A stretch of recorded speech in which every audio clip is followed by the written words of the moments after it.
Yes, so dear friend, myself Mahtam Sama, as I have already promised to you. On my last lecture, we have discussed one of the very important issue, especially in the paper of Constitutional Law of India. In this paper, we have already discussed about the nature of the Constitution. You have already read. On my last lecture, we have discussed that there are mainly two types of Constitution. One is that is called the federal type of constitution, and other is the unity type of constitution. And you know very well that now we will discuss the what is the main feature, what is the main essential, what is the main theme of the federal type of the constitution. It would be better that we will discuss step by step. I can say there are 4 or 5 main points by which we can discuss the nature of the federal constitution. The one is, or the first is, distribution of power. You have known there are 2 types of government generally. The one is central government and other is the state government. In the federal constitution, the both government are independent own sphere. You know the central government, he is also authorized, he can make the power, especially on the national issue, while on the other side, the state government is also independent and he can also make, there are so many rules and regulations, various laws also, law and order, they maintained also. And this is the main feature of the federal government. Both are not subordinate to each other, but both are independent to each other, and both work as a coordination to each other. Why? It is a very essential for existence of the federal constitution that there must be a division of power. You know very well. The central government work their own sphere, while on the other side, the state government has a right that they should also work their own, and they are independent, they will work their own sphere, and there is a clear-cut division or distribution of power. And it shall be expected that no one interfere in the matter of others, but in spite of all, it shall be presumed any government, whether it is central government or state government, both are respect to one another. It is very essential for the existence of federal constitution that there must be a distribution of power. The second essential, the second feature, the second important is also supremacy of the constitution. You know, either central government or the state government, both government take their power from the constitution. That's why it is very essential of the federal constitution, federal government, that there must be a supremacy of the constitution. Constitution is supreme. If any problems, if any ambiguity, if any clash or any dispute between the division of the power, that's why it is very essential that the constitution must be supreme. And any person, any authorized person, or any people of the country wanted to solve the problem, or any authority to solve the problem, whether one government is going to snatch the power of the other government, while on the other parts, the other government is going to snatch the power or interfere in the matter of others. From where we can see. So it is a very essential we go to see whatever the provisions is given and laid down in the constitution. Provisions is given in the constitution, that means the final. No authority can question about this. That's why the second feature, the second essential feature also very important for federalism, that the supremacy must be maintained. Supremacy of the constitution. Constitution must be supreme. No other authority No other organs, whether it is executive, whether it is a legislature or judiciary, no other organ has a right to interfere in the matters. That's why it is very essential the supremacy of the constitution must be established. It is hope and expect. All the authorities, all the concerned person must respect whatever the provisions is already given in the constitution. The third one is also very important for a federalism. The third is, yes, very different. The third is also very important for a federal constitution. That is called, there must be a written constitution. You know very well. You have already read in the paper of law evidence, oral evidence is no evidence in the eye of law. Meaning thereby, if there is a controversy, if there is a clash, if there is dispute in the division of power, in the distribution of power, how it can be decided? It would be better that the constitution must be written.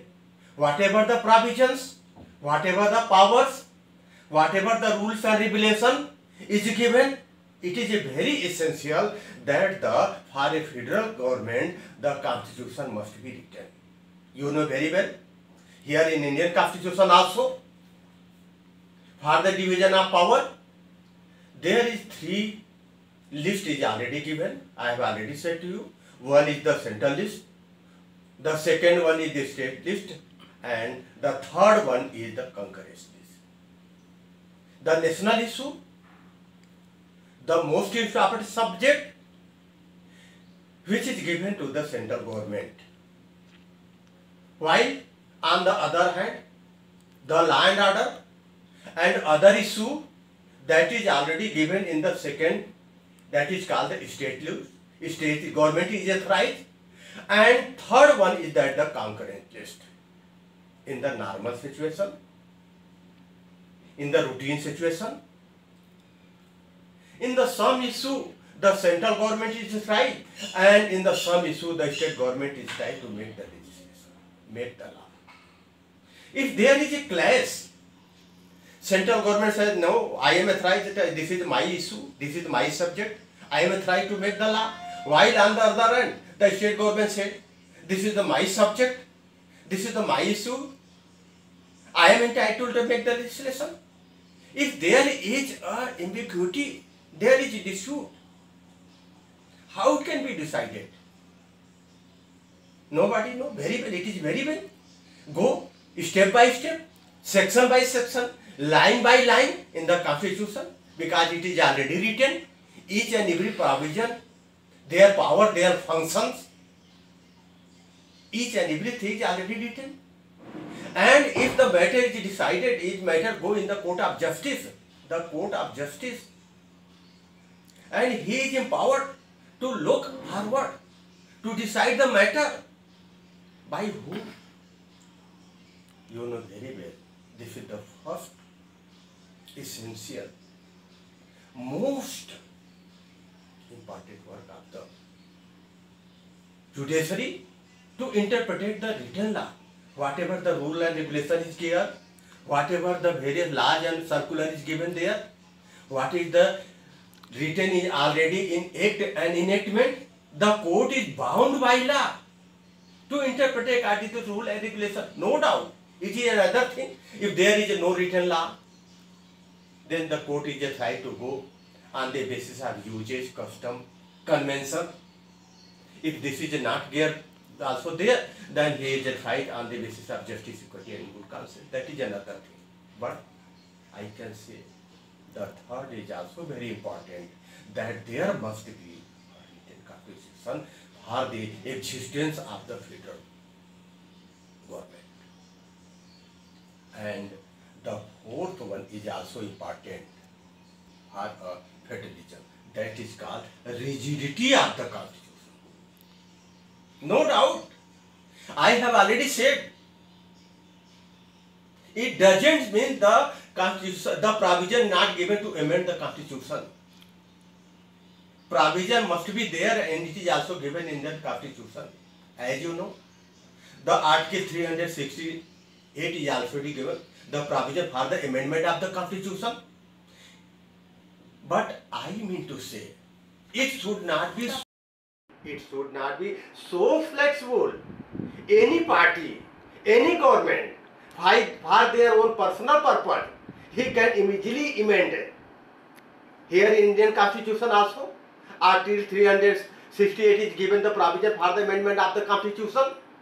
But for the any rules and regulation, for any amendment of the Constitution, there must be a majority.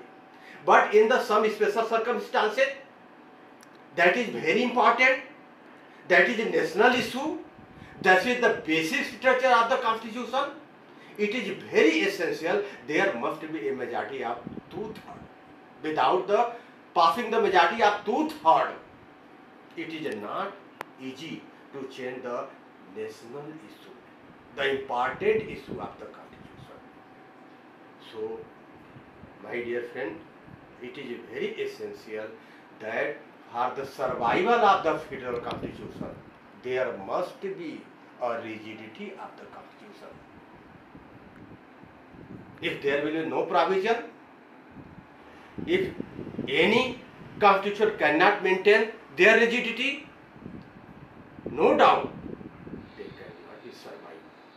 Survival is the very important for the rigidity. And last one is the gist, that is very important, authority of the court. Last one, for the federal constitution, that is very essential. There must be independent judiciary. You know very well here in India, so the Indian judiciary independent. I have already repeated and repeated. One of the famous jurist, philosopher, Montesquieu,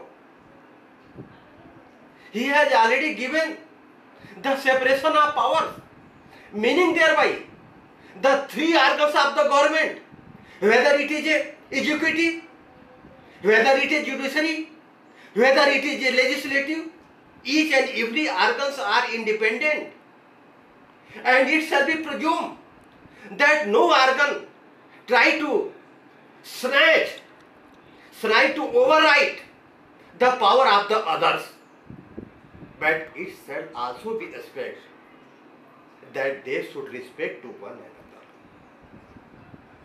The main principle of the work of the judiciary, if there is a ambiguity, there is a clash between the power of the state government and central government, who will decide?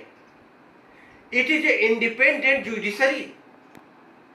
He will decide whether the demand of the state government or whether the demand of the central government, who is correct. That's why for the survival of the federal type of government, there must be an authority of the court. Court will decide. He will go. If there will be clash, point by point, line by line, article by article, chapter by chapter, gist by gist, aim by aim, and object of the constitution, aim of the constitution. If there will be dispute arises between the central government and the state government, the judiciary have full authority. Here in India, judiciary is independent, he is protector, he is guarantor, and the power is given in the constitution. That's why I have already repeated again and again, for the federalism, for the survival of the federalism, for the existence of the federalism, that these 4 or 5 points. The one is distribution of power, second one is supremacy of the constitution, third one, that is there must be a written constitution, fourth one, rigidity of the constitution, and last is also very important, that is authority of the court. Means there must be an independent judiciary, and he has right to decide the dispute between the distribution of the power between the central government and state government. Thank you very much.